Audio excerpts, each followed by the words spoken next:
Luke, I'll make your movie. Hi. So we just saw Solo, a Star Wars story, and Darth Vader approved.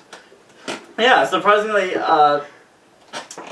you know, all the other reviews were saying it's either meh or and I'm going in like, okay, what kind of crap is this gonna be? And like, it wasn't crap. It was really fun.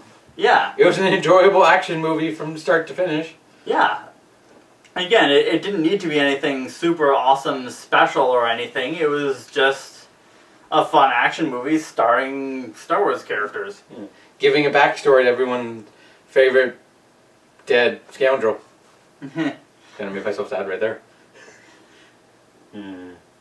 I'm not, because that scene in Force Awakens was so unimpactful, and like, just, yeah, I saw it coming, I saw it just, whatever. Anyway. But yeah, so let's... The plot basically revolves all around this coaxium, this fuel source, which is incredibly unstable, which is prone to explode. And so it's made of explodium. TV tropes. I think it was either hyperspace fuel or some... But it was very expensive to the point where everyone's trying to get it. Yeah. And basically, Han starts out basically trying to get some for some weird alien. Actually, yeah, like the very first scene of the movie is a speeder chase. So right off the bat, it starts with the action, and I like that. Yeah. And so he goes to his girlfriend or whatever and says, "Hey, I got this. It's coaxium." And Her name like is Kira, I believe. Yeah. Kira.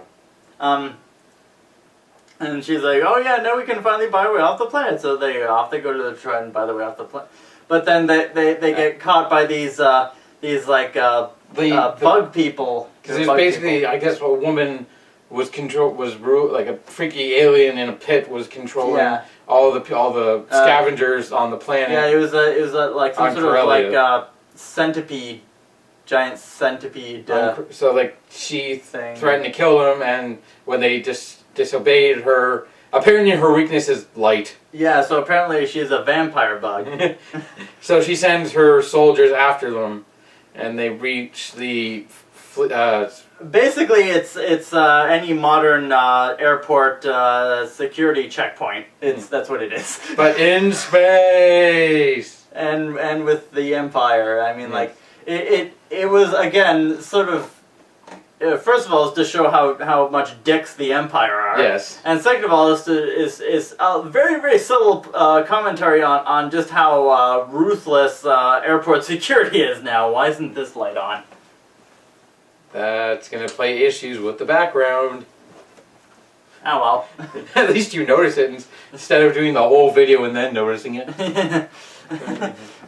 Like, they want to go off-world, and they bargain with the lady doing the check-in to escape, but Kira gets caught, and he gave her the lucky dice that they always have to show ever since they showed up in The Force Awakens.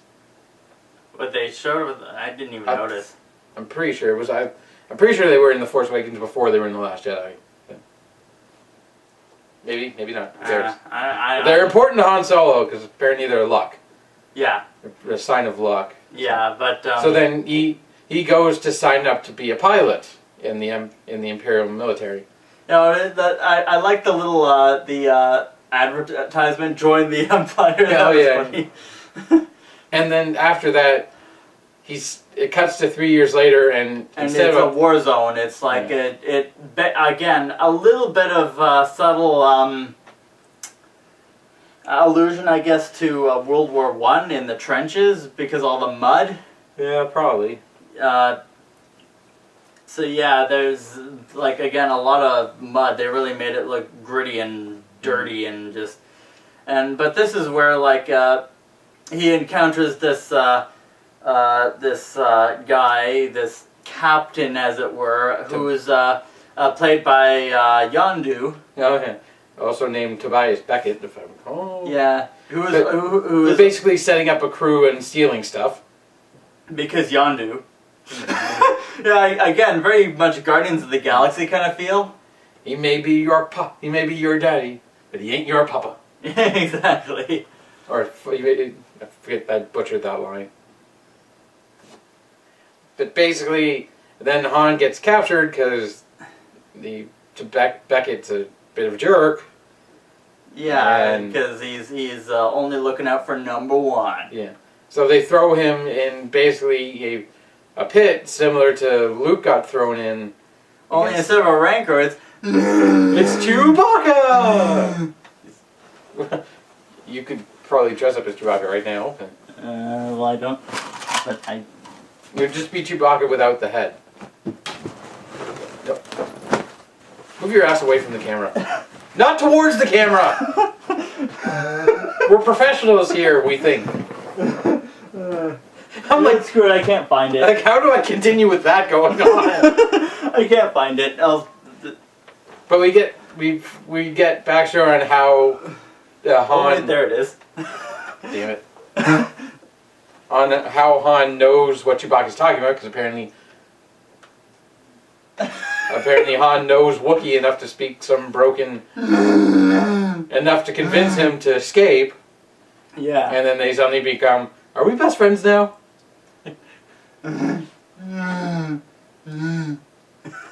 Yeah. But then they escape.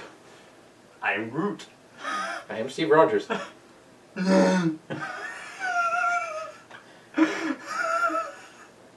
Anyway. But then they go on the... Yeah. They go on the heist that Beckett and his crew have planned, because apparently Beckett's there with his girlfriend.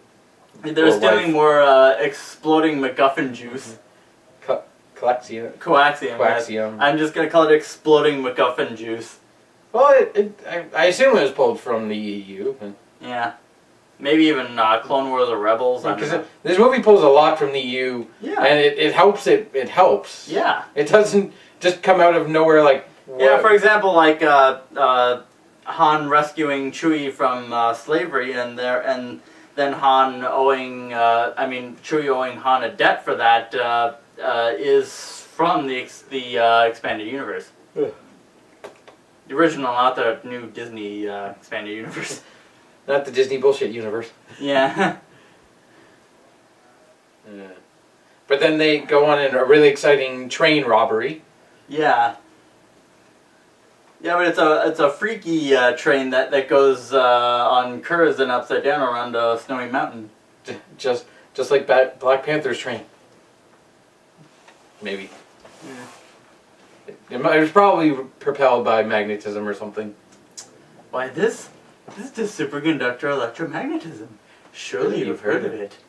It levitates bullet trains from Tokyo to Osaka. And it also gives me unlimited power! But here's where basically the first shit happens, because the pilot of the plane gets killed. He gets shot in the back. Oh yeah, I want to mention that for whatever reason he sounded like Rocket Raccoon. I don't know. That's not a bad thing. I don't know who voiced him, but no one. Yeah. But he had 4 arms, and he was some kind of alien. And Han immediately, just by hearing him, called out what kind of alien he was. Yeah. We can't remember because, we fail. But, We like to think we can review movies, but we're crap. We're not as crappy as the Disney trilogy, but we're somewhere. So we're probably in prequel territory of reviewers. Yeah, we're kind of coarse, rough, and irritating, and we get in everywhere. And, that's... And we barely get any views. Yeah. Anyway. But then Beckett's girlfriend blows herself up to protect the mission. Yeah, and which ended up failing anyway because the Marauders, the rival thieves or whatever, ambushed them and But then, like, as they're trying to get away with the payload, they play a game of chicken they're about to ram into a mountain, but they both have to let go of the cargo to escape, and and it blows up, destroying the mountain. At that point I assumed that's what Jabba wanted revenge on, but I realized no, wait, that's too early. Yeah, no, because he wasn't working for Jabba yet, and Han dumped his cargo for Imperials, not other Marauders. Yeah. But then we get a lot of character, I guess you could call it character building between them, where Beckett just turns around and punches him in the face after basically putting makeshift gravestones for each of his crew members. He just turns around, no dialogue, just boom! I'm a man! You killed my crew and wasted the mission! Yeah, but then you notice that he didn't really shed much of a tear about his crew after that. Yeah. But, that's kind of his character. He's like, don't get too attached. No, he literally keeps saying, if you assume everyone's going to betray you, you'll never be wrong. Yeah. Like, that's all you need to know about his character. Basically, he will betray you. Yeah. Because he assumes you're going to betray him. Because TR-8 are. But then they have to report back to the boss of Beckett, who was Vision. Yeah, he's that guy. We can't remember the actor's name, but he's Jarvis / Vision, who's working for the criminal syndicate called the Crimson Dawn, who evidently also have Kira. I almost thought you were going to say the Crimson Dawn. That too. That too. But it turns out the asshole has Kira. And we finally get them reconnecting after more than 3 years, I guess. Yeah, and but they immediately start making out. Yeah, but of course, since they failed to get the coaxium that they promised, the explodium juice. He's just gonna kill them, or yeah. But then they come up with, well, hey, we can get some more. We'll do this really, almost impossible thing. Get the raw coaxium from Kessel, because you know where we're going with this. because it's what Han mentioned in the original trilogy. Yeah, and so off they go. And then they have to get it refined. And I love the guy, this world's idea of a yacht, because it's literally a stick, straight up. I'm like, yacht? How are they gonna? Oh, apparently that's a yacht. Again, Star Wars ships look weird. That's kind of always been their quirk. It's just a rectangle. It's just a hovering rectangle. It actually reminded me of those sword ships from Thor: The Dark World, the Dark Elves ships. Yeah. But anyway, yeah. But we also got some more reasons on why we had to hate the Vision, because he's killing political guys and being a smarmy asshole. Actually, he was killing it was an Imperial guy, so it was like, yeah, screw that. It's like Imperial asshole. We want to pretend that he's not working for the Empire, but he's totally. Well, he's not working for the Empire. He's sort of working with the Empire, but not really working with the Empire. He's like, because of a spoiler reveal we will spoil later. Yes. Anyway, But then they have to go find a ship. And who do they go to? Lando Calrissian. Yes, and then we get to see that, Sabacc game? Yeah. Sabacc, yeah. Which is actually a game you can play in the Knights of the Old Republic video game. Cool. Although that game is kind of frustrating because of its lack of direction. Yeah. But then because if you recall in the original trilogy, that's how Han won the Millennium Falcon. Darth Flatulus. No, that's Star Wars: The Old Republic, not Knights of the Old Republic. Oh, right. Yeah. Knights of the Old Republic was the prequel to. Plug. Even though you can't actually find those videos anywhere. Yeah. You can just find the one of the character I did as kind of like an ancestor to Han Solo. Yes. Which I only did one of. Rock Solo. Rock Solo. Oh yeah, that's something else we didn't mention. Han Solo's name. Oh yeah. At the very beginning of the movie, he has no last name. So like when he's signing up for the Empire, the guy's like, no last name.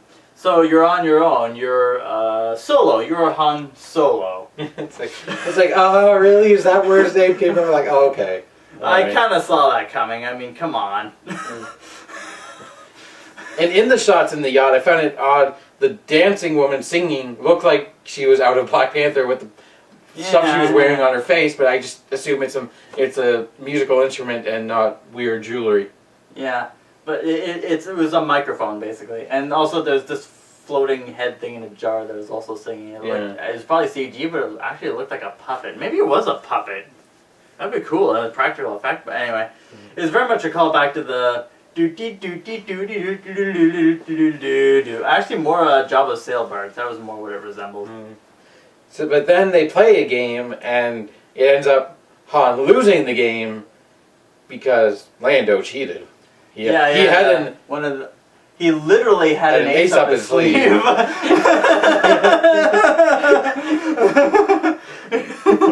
A very weird ace. Yes. But then apparently Lando knows Kira and also knows of Beckett, so they agree to help anyway. Yeah. We just had to have the scene of Han playing Sabacc. Yes, yeah. And so we see the Millennium Falcon, which looks a little different, you may note, from in A New Hope, because it has this attachment at the front, which makes it look more like a proper triangle, I guess, at the front, rather than the taser-looking thing that it is in A New Hope, but that will be addressed later. Yes, because throughout this whole movie, the ship is falling to pieces for reasons. Yes, and something I think we can mention is that Lando said that he installed an escape pod on the ship. Not anymore. Yeah, that's what that front piece was. Oh, yeah. But we also get introduced to his droid. L3? Yeah, I think so. Who's basically a political activist supporting freeing the droids from captivity and from having to fight each other. You can see where they were going with that. Pokemon. But it's also the droid was probably one of the best characters, one of the best new characters. Because again, they learned from the Rogue One with whatever his name was. I can't remember his name, but he was awesome. Yeah. But she's almost as funny. Yeah. But not in a I'm insulting you way. More like in a I can't even describe it way. I don't know what you do, but yeah, basically she's like I guess we can sum it up in one line, like Lando asked her as she was piloting the ship, anything else you need, and and she's like equal rights, and he's just like this he again. walks away. He's like this again. Yeah. And they also had her make a dick joke because they had to get to the ship, and she had to cut open some bars, and she pulls out her saw blade, and Lando was like, she said, "I can't do it with you watching." He's like, "Please turn away." I'm like, "Really? It's a urinating joke? Okay, equal rights." But yeah, and then an even better line later when the droid L3 and Kira are just alone in the cockpit. Is they're talking about love, basically. Yeah, and how both of them are have to service people they don't really love, and when Kira brings up, well, with you and Lando, how would that even work? And she's just like, it works. It's just like, okay, I don't want to know, but maybe I want to know. Well, that's what fan fiction is for. But also, every time Kira and Han are by themselves, they just start making out. Yeah. It's like most of her character was just making out with Han and being uptight and British. Yeah, or Coruscanti. It's uptight and Coruscanti. Yeah, okay. But yes. But then they do the thing, and they make important of the way they get there. Well, yeah. Again, it also makes fun of. I have to address this: the maw, and the maelstrom, all that. Yeah, that's what I was talking about. That's another thing, big thing from the expanded universe, the original Legends expanded universe, the stuff that is not canon anymore, but they used it because they knew it was good. The maw in the expanded universe is actually a big cluster of black holes. They changed it a little bit here, but that makes sense. It made for a more interesting visual. Yeah. But there is a black hole in the center of it. They call it a gravity well, but that's kind of what a black hole is.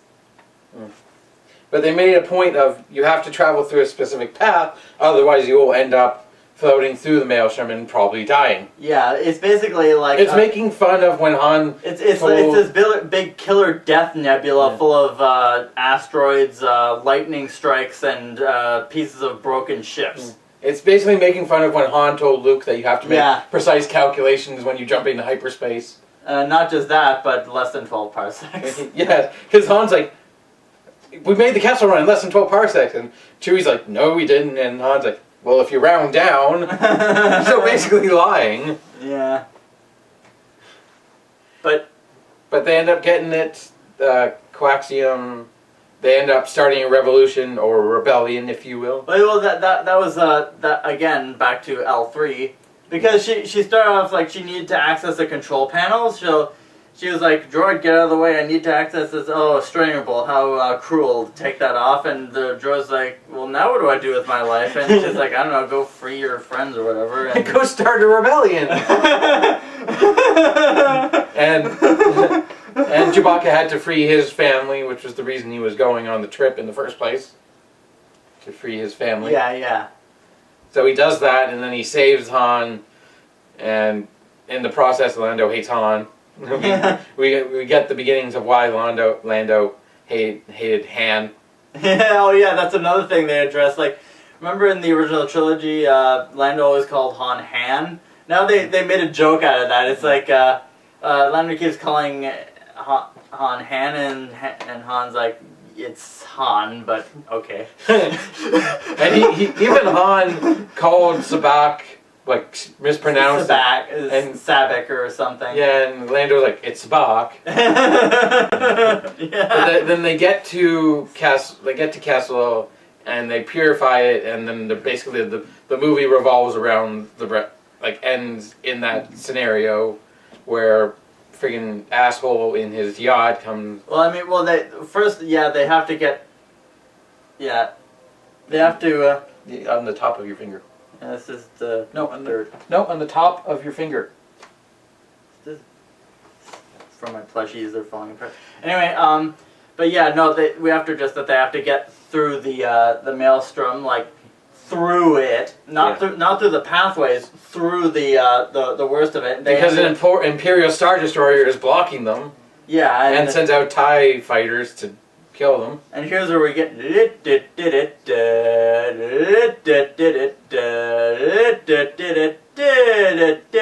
I am butchering this song. And you're still gonna get copyright. But then they make it through, and it turns out the Marauders. Wait. We need to address the giant enemy tentacle squid. Ah, yes, that was next to the maw. Which was a black hole. They didn't call it a black hole. That's what it is, a black hole. But she had powers over electricity somehow. Who? The squid. All his tentacles had electricity. Why did you say she? I just assumed it was a female. I don't know. Yeah. But yeah, it is basically the Thor of giant space monsters. Anyway, you only hear. Not gonna work. Yeah. No, it's over there. I know it's over there, but the joke is it won't come to me. Anyway, so I'm ripping off what Kyle Hill does. Anyway, let's. They have to make the go to hyperspace to get out of the. And they have to inject the coaxium into the hyperspace fuel or whatever. The fusion reactor. Fusion reactor, right? Yeah, and so that is very much Kelvin timeline Star Trek kind of stuff. And in the previous fighting, L3 gets brutally ripped apart. Yeah. And also there's a scene where Chewbacca rips a guy's arms and legs off his body. And Han makes a joke of, that was the suit that would have fitted me perfectly. But yeah, so yeah, L3... They have to take her... Yeah, because she sadly dies, because, Yes. you know... Well, that was what happens when you get brutally ripped to pieces. Yeah, well... But they have to take, basically, her navigational map, which is apparently the best in the universe, and plug it into the ship. Yeah. And then she integrates with the ship, a la Bender from Futurama. Just what do you think you're doing, Bender? But yeah, anyway, yeah, so... But then, I like the, where basically, it was Lando says she's part of the ship now, and it's like, does that mean the ship is now alive, a character? Does it have all her memories, her personality? Can like, when C-3PO in Empire Strikes Back was talking to the ship, was he literally talking to the ship? Maybe. But the thing was they jettisoned off the escape pod to make the Maw follow into the get sucked into the black hole. It wasn't. Well, I mean, to make the tentacle monster fall into the Maw, which was the black hole. The Maw is the name of the black hole. They made specifically saying that's not the Maw. That's an organic being. That's the Maw. Yeah. Just surrounded by red. Yeah. I mean, it was the accretion disk. Okay. But then they did a callback because in their first speeder bike chase, Han and Kira had to basically turn their speeder bike to go through a path and it failed. So this is pod racing. Because I remember that was a thing in both the Phantom Menace during the pod race and in the game. You had to turn on your side to get through that narrow... But they did that to escape the Maw, and it actually worked. Yeah, because there were two giant, like, rock asteroid things coming together. And of course it was going to work, because there's no way they would kill Han Solo off before the main trilogy. Yeah, because... If they did that, that'd be incredibly surprising. Not just surprising, but like, well, wait a minute. Continuity breaking. Yeah, exactly. You need Deadpool to come back and fix it. So then basically everyone starts getting into a fight with each other. Yeah, because they have to get to the planet where they refine the well, they're already on the planet. They don't have... They basically are there in the next scene. They're basically landing in the next scene. But, like... The Marauders end up just being a random girl. Yeah, a ginger girl. Like they really had to hammer in just how ginger she was with. It's just like if I was wearing the curly red hair. If I was wearing the Darth Vader helmet and trying to be a badass and I took it off to real me, it's like, really? It's complete underwhelming reveal. Like I was kind of what? Never mind. I still don't understand what the hell you're saying, but let's ignore it. Kylo Ren. Oh. I was trying to make it subtle, but clearly subtlety is beyond you. Yes. But not beyond this movie. Yeah. But they end up bringing the Coaxium 2 asshole. The Vision? Yes, the asshole. Yes. And they try and do a fake out, but it doesn't work.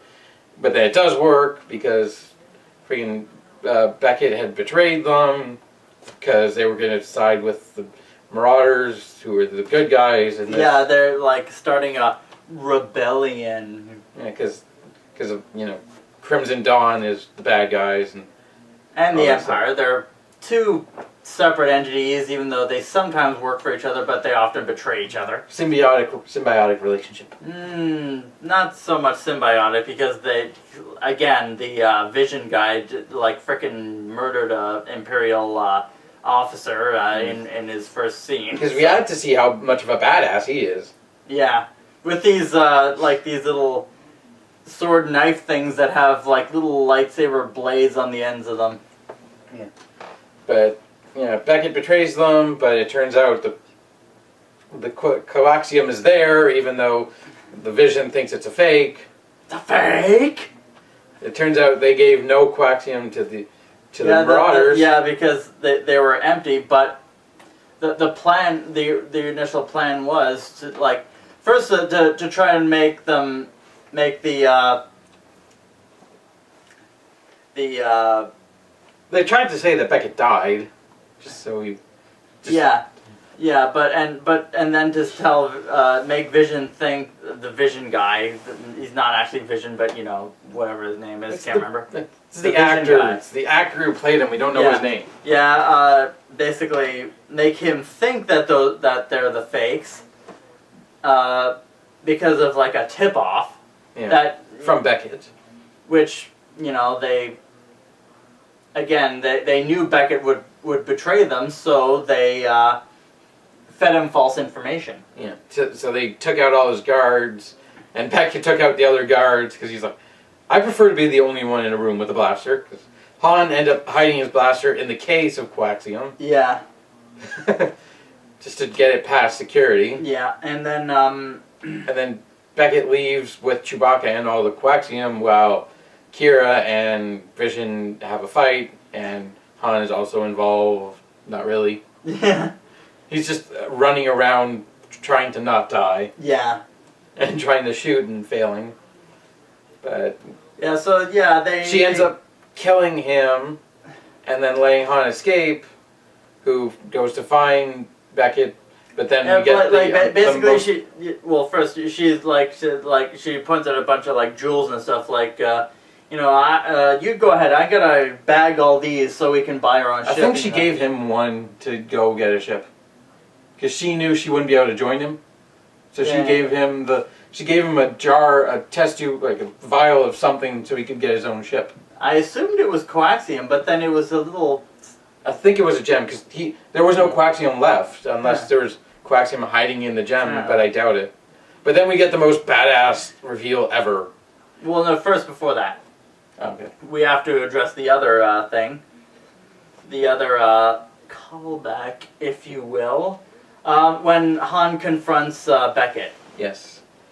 Basically, it's the old Western style, and then Han shot first. Yes, exactly. And then Beckett, as he's dying, congratulates him, you made the right choice. I would have killed killed you. Yeah. But then the reveal. Well, the reveal technically in the movie happened before it, but we'll rather talk about it in this order. Yeah. Because as Beckett dies, Kira's flying away. Yeah. To Dathomir, because she got a hologram from that guy. Actual Ray Park playing Darth Maul. With his lightsaber from the Star Wars Rebels, the one he used to fight Obi-Wan with. His head is a mace. Ow. Ow. Ow. Ow. Ow. I'm glad it didn't end up in the light. But yeah, that was actually quite an amazing reveal. The fact that Darth Maul is still alive, and that technically the cartoons are canon in the main and that movie he founded universe. the Crimson Dawn. Yeah. It makes sense, considering his face is red. Yeah. His whole body is red. But yeah. And he calls her back because he's going to deal with her. Because she tasks him. Although he tells her to get the coaxium and she doesn't do that. Yeah. Because, he wants to get revenge on Palpatine. Yeah. Basically, if you watch the cartoon, we know how the next story involving Darth Maul will probably turn out. Yeah. Will probably lead into the Obi-Wan movie, as Darth Maul would be the first boss, the boss of the first quarter of the movie, because he probably won't be the villain for the whole Obi-Wan movie. You never know. Well, remember in Rebels, their last episode of Rebels, it just ended off jumping into the future and then just Darth Maul confronting Obi-Wan and then... That wasn't technically the last, but I believe that season ending. Well, what if that was just... Because it didn't really show anything before that context, did it? Not much. Did it? Yeah, I think it showed Ezra finding Obi-Wan. It was like building up Ezra to find Obi-Wan. Okay. So what if the movie, the Obi-Wan movie, is just everything up until that? Maybe. Maybe it'll have Ezra in it. Maybe. I don't know. Anyway. But then we get the final callback where Han and Lando have another game of Spock, where this time Han gives him a hug and takes his cheating card from him. Oh, and the hug that they did was this exact same hug that they did in Empire Strikes Back with "You've got a lot of guts" kind of thing, and like, but this time it was like I'm gonna have Chewbacca rip your arms off for leaving us behind. But I'm gonna hug you and take your card. Because right earlier when they were refining the clock scene and Lando left, he's like, I hate you. I never want to see you again. And he's like, oh, good, it's you again. But then Han beats him because he has the card, so he technically cheats, so they're even, so to speak. So he gets the Millennium Falcon, and that's where the movie ends. And like I said, it was good. Yeah, it was good. It was enjoyable. There wasn't really many dull periods of like. Maybe some of the dialogue scenes were dragged on a little, but not so much that you like were sick of it or anything. It was just It's that kind of thing has to happen. Yeah, exactly. Like it has to further progress the plot somehow. Yeah. And like the callbacks were fun in a way that didn't take away from the story. It really added to. They pulled bits from A New Hope and Empire Strikes Back and and Return of the Jedi. And we're like, how can we? They fit into a story well. It's not. If you're already hating the movies, it's not going to do enough to change your opinion. Probably. Well, the thing is, I do hate The Force Awakens. I hate it almost more than anything else. But yet this movie, I guess because I walked into it not expecting much, and I got more than what I expected. So I guess it's like, if you go into a movie expecting it will betray you, you won't be disappointed. Yeah. Another thing, I guess I appreciate the side stories over the main stories. It's basically you have one narrative you're telling throughout the story. Because that was I think one of the biggest issues a lot of people had with The Last Jedi was like the parts with Luke and Rey were awesome, but then you cut away to mediocrity at Canto Bight and it's jumped all over the place too much. It was way too much. Canto Bight? That was the name of the planet they were on. Finn and so a normal type bite attack. Because in Gen 1 Light was normal. But it was like it was a casino planet where people were profiteers. But that's what it was called, Canto Bight. But this movie, you don't have jumping around. You're focused on one small group of characters who they all end up together at the same time. Yeah. But there's no jumping around showing, oh, what's this character doing at this time? What's this character? It's like you focus on Han and Chewie, and you make all the characters progress with them, and it feels like a more cohesive story than jumping around to 3 different plots that eventually intervene anyway. The original trilogy managed to pull off the jumping around between scenes and characters. They did it well. It's just that's been yet to be done well since. Yeah. But it was a small group of characters basically doing this small missions within the same mission. Exactly. With The Last Jedi, you had 3 complete different missions that still ended up... quest. Yeah, that still ended up convening into the same story, but not as nearly as well. Yeah. I'm just still blinded by nostalgia, I guess. And fanboyism. This movie, it definitely deserves a watch. Yeah. If you know anything at all about Star Wars, you're bound to find something that gives you a funny or realize, oh, hey, I remember that. Even if you haven't watched the movies much or paid attention to every single detail, you'll find something that you recognize and is funny. And unlike the Force Awakens, they don't freaking cram it into the freaking like shoehorning it in just for the sake of shoehorning it in. They made it work. The only thing I can think of that I wish is Chewie having his bowcaster, or like getting a bowcaster in the movie. Yeah, no, that's true. I mean, he had a big ass blaster, but it's not a bowcaster. Yeah. The bowcaster is iconic. Yeah. I mean, Han got his iconic blaster. Yeah, it's just like, oh, Chewie doesn't get the bowcaster. It's like, it's a nitpick thing. The only things you can find small nitpicks, but they're just that, they're small nitpicks. There's nothing really wrong about it, but nothing that makes the movie amazing. It's not going to wow you or make you sad the way Infinity War did, or it's not going to make you like roll on the floor laughing like Deadpool 2. But it's a very enjoyable action movie with characters that are familiar enough to pretty much anyone, really.